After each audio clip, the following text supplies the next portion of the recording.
In Oscar and Jim, I played Jerry, who is the boyfriend. It's about a couple who go on this romantic weekend to Paris and get lost in a graveyard. Jerry is, I think, lovable and very playful and a bit of an idealist and has a very strong idea of what love and relationships are, but hasn't got a huge amount of experience, I imagine. It was his idea for the weekend because that's what you do, you know?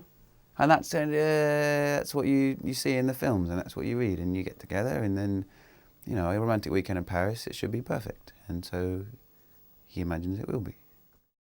I think he wants the original and the best. He doesn't want to have some kind of quirky weekend. He wants the mainstream Disney weekend. So I want to go up the Eiffel Tower, I want to see that view, I want to go to the restaurant with the picture of it in the book, and I want to eat snails, just not because they're nice, but because that's what you do. I think he's following the recipe, which he thinks will then turn into a beautiful cake of love. He's designed this weekend, and he's doing it by the book because I don't think he trusts himself to actually, you know, fly by the seat of his pants and turn up and see what happens. And, you know, obviously, us being cool dudes will get through it in the way we need to. He will try and follow the romantic code, because he knows that if it's up to him, he'll just cock it up. Then he ends up in this graveyard, because probably it's next to the hotel, and they've got a few hours, and they think, well, actually, it's number 29, it's convenient, and then we can fill every moment of this holiday with something that I can write home about, rather than for the last 2 hours, what you should do, you know, go somewhere near Gare du Nord and have a coffee, because then you don't have a stressful journey home. This is what I would do. Jerry thinks, no, we could do that, and then then we can fit in Père Lachaise, and then we can go home. And he's organised even to the final minute. He wants to see the grave of Jim Morrison. He wants to see the grave of Jim Morrison because, ultimately.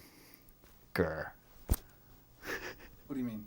What do I mean? I mean, that's the kind of the cool boy's grave to do. If you see a list of all the people in there, it's Edith Piaf and all the others.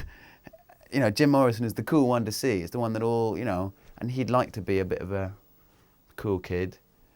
He's not, but he'd like to be. And so he thinks it's quite impressive.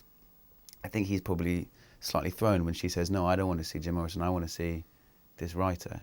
And then it becomes, for some reason, ingrained in him that he has to see Jim's grave because he's trying to prove something. And therein lies the, you know, tale.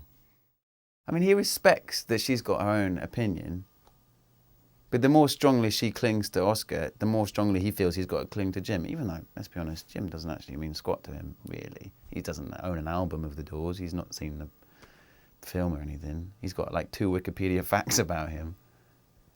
And he secretly knows that she doesn't have any real strong affinity with Oscar Wilde. She did Important to Being Honest for A-level or something. But it's, in a way, it's not really about Oscar or Jim. It's about something else. Yeah, so I don't think he really... It's about winning and losing, and it's about having your way, and it's about proving something, and it's about 2 very different ways of thinking and 2 different ways of having a relationship. It's not really about the people it's named after, I would say. When I first read it, I was thinking, who would I go and see? I, you know, studied English at uni. I know more about Oscar Wilde than I do about Jim Morrison. But still, I think if I went, I would rather see Jim Morrison's grave. Now, why is that? I don't know. So you're a Jim man rather than Oscar man? Yeah, but I think most guys are. I think that's a guy thing. Because, I don't know. But actually, when you see both graves, which me and Charlie did before we started shooting, the crew all went off to recce, on our first afternoon in Paris, they all went off to recce the sites and do stuff. And we thought, you know, let's go for a wander. And we got a bit lost, and we kind of did a little mini version of the film. But we actually found the 2 graves, and Oscar's grave is amazing. It's huge, and it's got loads of lipstick marks over it. And got people writing like, I've nothing to declare about my genius, and all these really kind of passionate things. Whereas Jim's grave is a sorry affair. I mean, it's cordoned off by these railings, so you can't even really get close to it. And there's just people, there's loads of dead flowers, and there's some writings on it. I think it must have been cleaned recently. But there's just loads of kind of joint butts and cigarette packets that people think, you know, I'm a Doors fan, so I smoke, and they just throw their packet of Gauloises on there, and it just looks like a rubbish dump. And it's not. Actually, in hindsight, if you're going to go and see one, see Oscar, actually. I think actually that I'm a little bit like Jerry, really. I think I'm a Dirty Weekend guy. Actually, I'm probably a Romantic City Break person.